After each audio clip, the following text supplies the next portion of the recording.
You are listening to the Stand Out Now podcast with your host, Dave Mendonca. Check out each episode as top experts share their proven marketing, publicity, and sales tips to help you cut through the advertising noise so you can reach your ideal clients, get noticed, and connect with powerful influencers. The Stand Out Now podcast is brought to you by podcastinterviewexperts.com, helping entrepreneurs attract clients through business podcast guest appearances.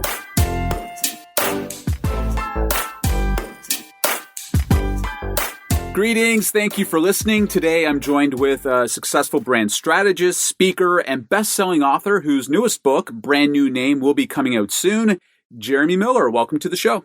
Dave, it is a pleasure to be here. Thanks for having me. Awesome. My pleasure, Jeremy. Now, first off, here we go. When you were a kid, what marketing or sales strategies, knowingly or unknowingly, did you use to get what you wanted? Oh, I love this question. All right. So I grew up in a sales household. Now, when some people go home for Thanksgiving and they're paying attention to football and watching that kind of stuff, or talking about sports at the family dinner table, that wasn't us. We've been talking about sales wins and that kind of stuff since we were kids, and that's still what goes on today. So when we were kids going up to the cottage, we would actually listen to Zig Ziglar and Tom Hopkins, and I would learn what an assumptive close was before I even made it to like public school. Wow. So getting my way, it's 100% sales, sales, sales. You got to know how to ask questions and then just go for it. So what did your parents do for a living?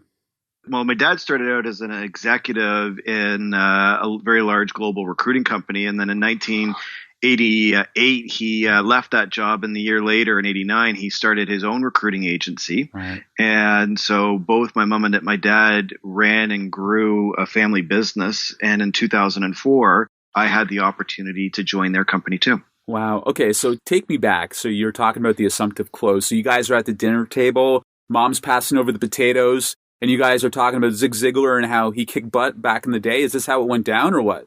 Well, you know where we spent most of the time was, I live in Toronto, so we have a cottage 2 hours north of the city, and we'd go skiing every weekend.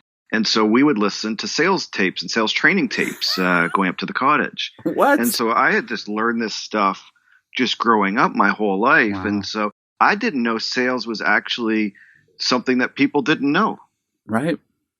So it wasn't like you would use those kind of techniques on your mom at the dinner table. That's a good way to get a thunderclap. But it's not like she doesn't know what's going on. But you just learn growing up. And like my brother and I both had sales jobs throughout high school. Like he worked at Sears. I worked at a bike shop.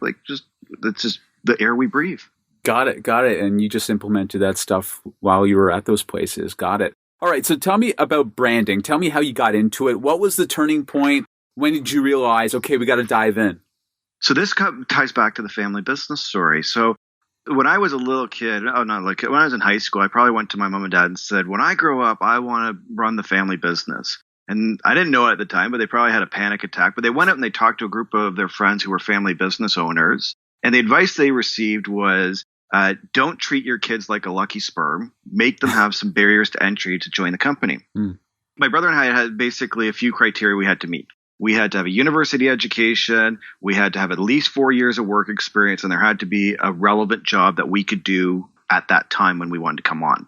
Now, it was my dream to do that. So 4 years to the day, I left my job working at a large technology company as a salesperson. I came onto the business as the vice president of sales and marketing.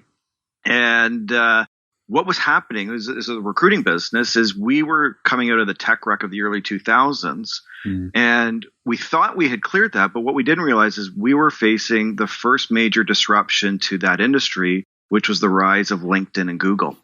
And so what we saw was this constant erosion of our sales. We were seeing that buyers were online and they were going to Google and they were going to websites and they were making purchase decisions based on the quality of your digital brand. And at first, we thought we had a sales problem. I was putting in CRM and sales training. None of that stuff worked. And it wasn't until we took a step back and started looking at the business as a brand that we realized that we look like everybody else. And so the way I became passionate about branding was basically being a sales guy who had lost his competitive advantage. And I went out and I read everything I could. I studied all the books. I took courses. And what really annoyed me at that period was everything I came across was around big companies like Apple and Nike. And I was trying to translate this to a small business that had a marketing budget, but not a vast one. And so I was able to translate it. We were able to turn the business around and make it very successful. And I was able to actually sell that company in 2013.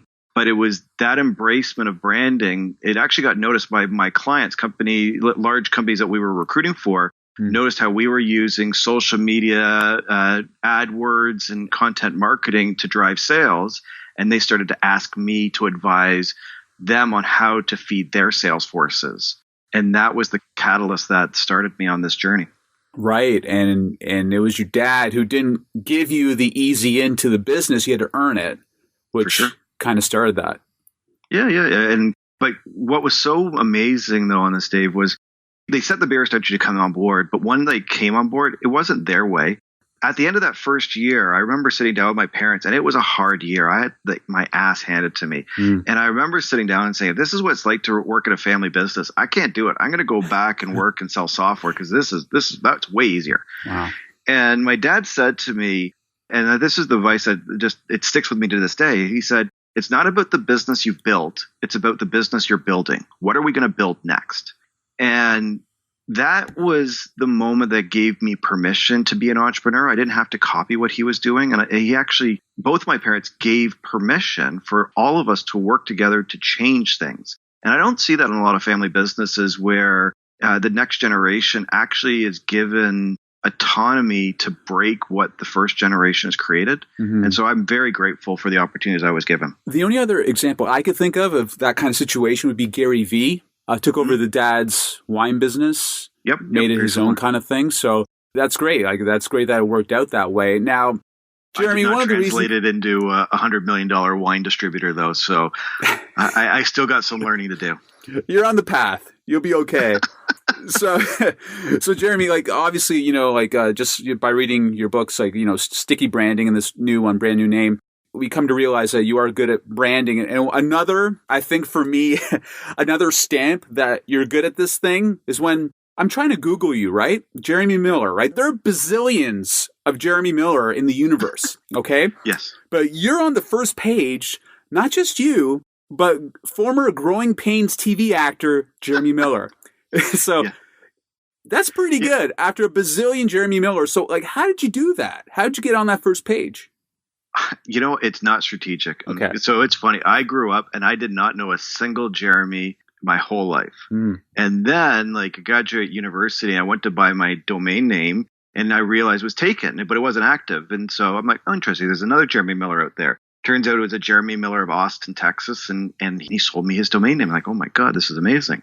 And then I got put on the no-fly list at one point. Really? I'm like, wait, what? I'm going through the airport with my Nexus card and I'm getting red flagged to secondary. Wow. Turns out there's a Jeremy Miller who was a serial killer in the United States. I'm like, Jesus crap. And so I'm just like, there's a lot of me out there. So the short answer to how do I do this is content. I have been producing content. I love doing it. I love writing. I love communicating and sharing ideas. And it's just been this 15-year journey of producing, on average, an article a week, doing the books, doing social media, not for doing it for the idea of inbound marketing and that shallow view of conversion, but just to genuinely put ideas out in the world. And I think for just doing that so consistently and for so long that my name is just out there. For sure. Well, you've done a great job of that. Now, let's touch upon your new book, brand new name. For those of you out there who are not familiar with it, it basically tackles the art of finding the right name for one's brand. Now, in the book, you mentioned we're in actually a naming drought. And you said you could see it in the scarcity of available domain names and trademarks. Now, explain how you discovered this info and how this news can impact entrepreneurs. Well, if you've ever tried to name something, you know this pain. In every business that I've named 3 of my own businesses along the way, plus lots of services and my client engagements. And if you've ever done this and you go to choose a domain name, you realize it's probably already taken. And that's the thing that's so frustrating about naming is you think you've got this great idea, and actually coming up with ideas isn't the hard part. You can come up with these brilliant names and these brilliant ideas that fit your business perfectly. And then you go online to see if the domain name is available and you see someone else has taken your .com. You're like, what the hell? And then you go to look if the trademark's available, and it's gone too. So the issue that we are facing today is that there is a scarcity of not only trademarks and domains, but the volume of registrations is growing exponentially.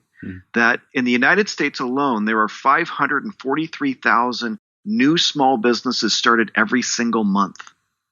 Wow. That's insane. So that number is equivalent to 2% of the United States population becoming an entrepreneur every single day.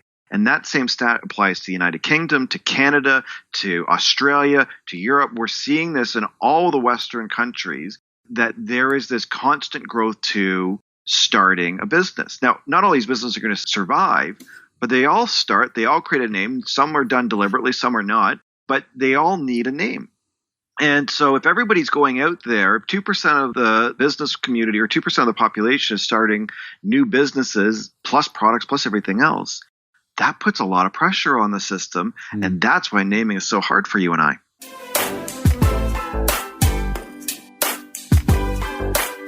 Got it. So what's the big deal with the name? Why is it so important? I think it's the cornerstone of your brand. It's the way you are known. It's just think of your name. So when people refer to you, Dave, they call you Dave.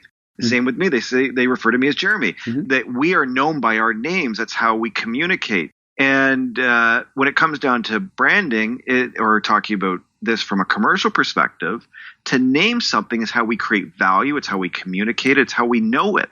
And so when you go into the grocery store, you don't think of your purchases. If you're buying laundry soap, you go up and you pick up Tide or you pick up Gain and you just go for that. And if you can't find it, you go to the store clerk and you say, hey, can you show me where the Tide is? And they point at it. And it's just that shorthand. There's no description of products. There's no description of features, benefits. It's the label on a file folder in your mind of how you categorize, identify, and find anything. And so a name is probably the most important asset of your entire brand. Right. Okay. So now you're the expert on this. Let's dive into this. Okay. The ingredients of an effective brand name. So what do we pour into that pot? So first and foremost, I think there's no such thing as bad names. I think that's a myth where we talk negatively about names. And the example would be, say an old folks home called themselves Purple Taco. Okay. Well, Purple Taco is not a bad name. The fact that it was applied to a senior living center is probably the problem. So the problem isn't the name, it's strategy. So the first thing we want to think of is, what is the strategy? What are we naming? What does it need to do? How are people going to interact with it? How is it going to stand out amongst the competition? And we need to clearly define and articulate the strategy for our business and our brand. And once we know that, then we can go around the process of identifying and selecting potential names for our business or our brand. So I think it all starts with strategy and clearly understanding your goals and objectives and what it's going to take to stand out. Right. So, and this is a process, right? It's not something you just do on a whim. And that's another thing I got from your book when I was reading it. It's going to take time. You have to put in the effort. You have actually, I believe, a 3-stage process to get it done. So can you describe that a little bit?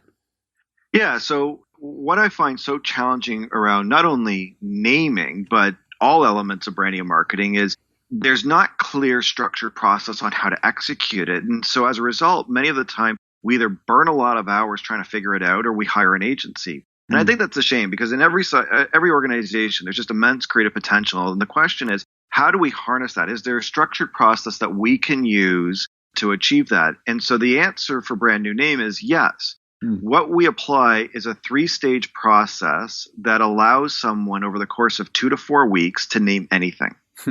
The first stage is strategy, and we give you a workbook and exercises so that you can clearly articulate and define what you're naming and what it's going to take to be a great name. Week 2, we provide you a 5-day naming sprint, which is all the exercises and inspiration that you need to generate lots of ideas. And that's actually how we overcome the naming drought, is not by finding the perfect name, but generating enough volume of names so that you can find one potential one that might stand out.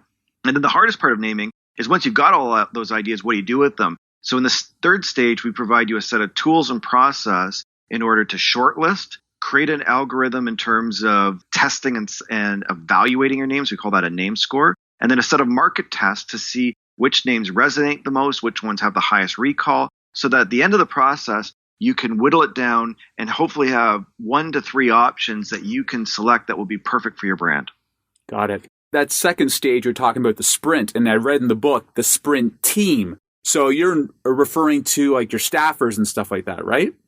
Yeah. So the way the book is written is that if you go pick it up from Amazon or your local bookstore, you could be able to do everything in the book without any third-party resources. You don't need to buy anything else. Everything you need is in that book to name something.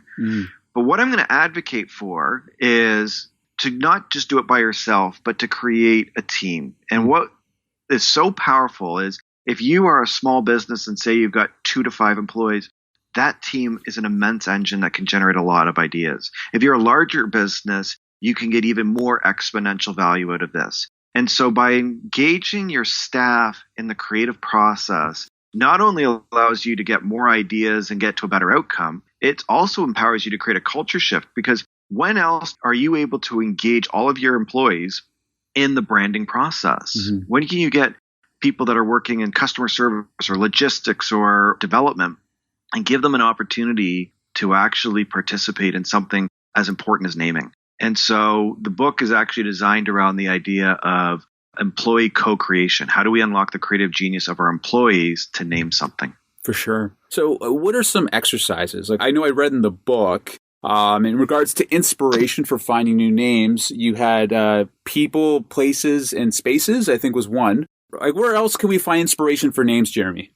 Well, they sit everywhere. So in the book, what we do is we create the 5-day naming sprint. So each day has its own set of exercises. And so people, places, and spaces is a fascinating one, because if you think of Patagonia as an example, that is named after a mountain range. We have Starbucks is named after Starbuck, the first mate in Moby Dick.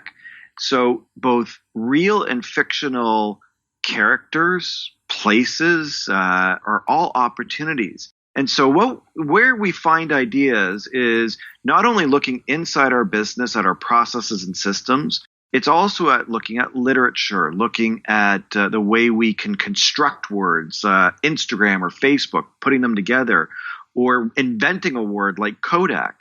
There's a lot of different techniques that you can apply. And the ideal situation is try them all, because you never know where brilliance is going to strike. You might go and spend some time looking at Google Earth and look at a bunch of areas and come up with some cool names, and then that'll send you down a rabbit hole because you start mashing those ideas up with the ideas that you created in terms of looking at literary references. Got it. So there's plenty of options. Now, Jeremy, when coming up with a brand name, is it better to have like a simple one, a quirky one, a long one? What do you think? It goes back down to your strategy. So what are you naming it? So for example, having a quirky off-brand name for, say, healthcare or, say, financial services where risk and responsibility are a big deal, maybe not the best idea. Right. So the strategy is everything. Got it. In general terms, though, I would say this. Embrace quirks. Not to say you need to be quirky, but technical flaws are often what make a brand name interesting. So Slack is a great example. It's a great name and great phonetic qualities, but a slacker has negative connotations. But for a software app that creates team communication, creating Slack inside of the team for more ideas and space to operate actually becomes a really powerful idea. So embrace quirks then, that you don't have to have a perfect name. The other side of it is we are seeing the rise of voice assistants, Alexa, Siri, those types of things. And so simple, clear phonetic words that you can say are tending to do better right now than, say, if you go back to the Web 2.0 trend like Tumblr and Flickr, that they sound right, but they were missing a vowel. You're better off with something that Siri and Alexa can find versus having something like Fruit Loops, which is a phonetic spelling of, like, it's not F-R-U-I-T, it's F-R-O-O-T. So those phonetic spellings are problematic with voice assistants.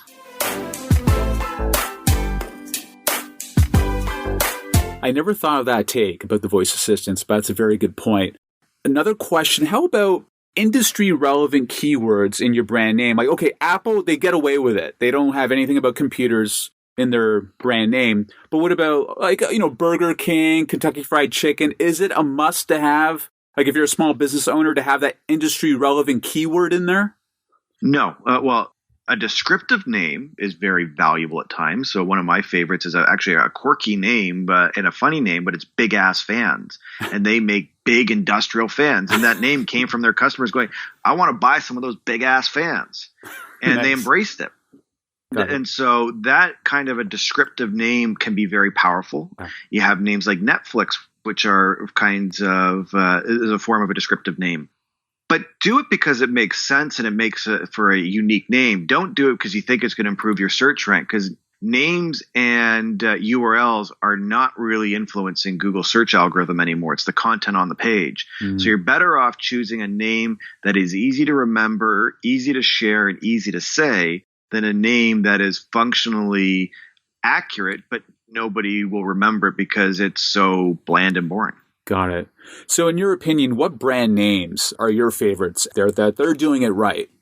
Oh, there's so many. I love Buffer. I think Buffer, the social media sharing app, is just a perfect metaphor of what it does. And Twitter did that equally well in terms of describing the experience.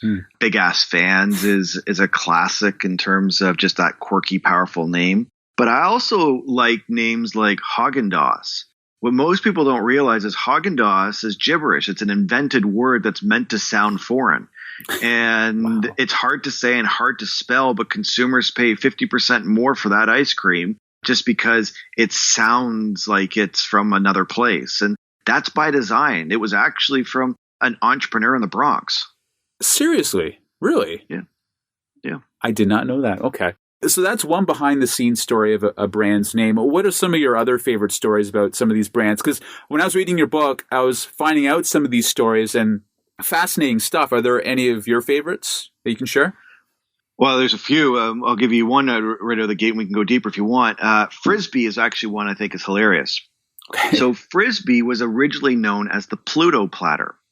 And it was kind of going after the Roswell, New Mexico flying saucer thing. And it was this guy, Fred Morrison, invented the Pluto platter, and he played with all these names.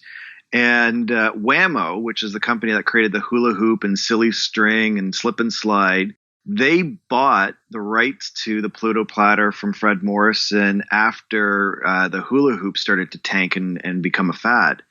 And Fred Nair was this remarkable entrepreneur. He was just so intuitive and insightful. And so he went out to Connecticut to meet Fred, and he saw a bunch of kids at Yale playing with the Frisbee.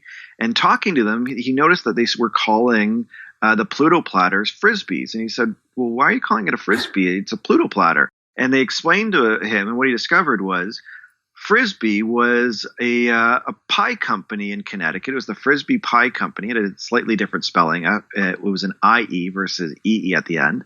And people, I guess it was before Netflix, they would take the pie tins and they'd throw around the quad at school. And so they had taken the name of the pie tins and applied it to the Pluto platters. And and Nair, who was the Whammo founder, just listened to the customer and took the name they were using, and it just took off. Literally. Yeah. Wow. Okay. It's just interesting, like just finding out the origin stories. Because I guess when you see a product, you just see it for its name. You don't know how it came to be. You're just glad it functions so it could just make your life easier. So it's interesting to peel that onion just to find out what's going on in the background. Like, how long did it take you to research this book? And that's another thing I found reading it. Just how thorough it is. You must have spent a lot of time on it. Well, the development of the naming sprint, so part 2, the meat and potatoes of the book that shows you how to name anything, has been an ongoing journey over the last few years. And like all entrepreneurs, the process was created out of the mother of, need is the mother of all invention. So we created this process to ask the question, how can somebody create a name without engaging an agency? And I worked hard on this, and it took a lot of experimentation, working with different clients to create the optimal process. And so that was the hardest part of this journey. And that started in roughly 2016. The book writing and research process, I started this in mid 2018. So it's been in the range of about a year of development. And the book world does not move fast. And So writing is a full-time job, and then you got to try and fit your full-time job on top of that. For sure. Now, take us through, Jeremy, the process in coming up with the name for Brand Name. How'd that go? Well, the first name for the book was Name Storming. And I thought that was just perfect. It just described the idea of it. And I was pitching to the publishers this book called Name Storming, Everything You See in This Now. Silly, I should have followed my own advice. I forgot to do the trademark searches before I fell in love with the name and discovered that Name Storming was owned by Mike Carr, who had registered it like 20 years ago. And I talked to my lawyer and I said, what do I do? I love this name. I need this name. And he's like, well, you got two choices. You can, or he said actually three choices. You can use it and maybe get sued. You can let it go, or you can call Mike and see if you make a deal. And I called Mike, and he's a really, really nice guy. And we chatted about it. And after a bunch of conversations, I realized I wanted to own this book myself, which meant I needed my own name. And so we used the process in the book. We built the strategy. We ran a naming sprint. We generated over 150 names. We tested them. A couple times, and it became a toss-up between three names. Name this. So name this with a fill in the blank. Everything starts with a name, and Brand New Name. It was hard making the decision until my marketing manager and co-pilot, Sarah, said to me, it's like Goldilocks and the Three Bears. This is perfect if you want a niche workbook style name. Everything starts with a name is kind of that big idea book, but doesn't really tell you what to do. And Brand New Name is just, that gives you that blend of big idea and how to. And she's like, which one fits for you? And at that point, that metaphor just made sense. And so Brand New Name was just right. And we just ran with it. Beautiful. I think it works, and publisher think it works, and I'm sure the readers will as well. It's awesome. Thank you. No problem. All right, sir, there's no doubt this book will be helpful to many. Now, where can people buy it, and where can they find out more about you? Sure. Well, the book will launch on October 8th. And if you're in the Toronto area, we're having an event at University of Toronto Rotman at 5 o'clock. And I'd love anyone who's in the area to attend. But you can buy the book on Amazon, Indigo, anywhere books are sold. It's called Brand New Name. And if you want to find me, just search Sticky Branding. The website's stickybranding.com. And I'm on all the social networks at Sticky Branding. Awesome, Jeremy. Thank you for doing this, sir. Thank you. And thank you for the work you're doing, Dave. It's fascinating and exciting to be a part of this and listen to your other guests. The podcast is an amazing gift. Awesome. Thank you, Jeremy. And thank you to everyone out there listening. Have a great week. Thank you for listening to the Stand Out Now podcast. Don't forget to rate and review our show on iTunes. Also, you can find out more about our program at thestandoutnowpodcast.com. Thanks again, and have a great week.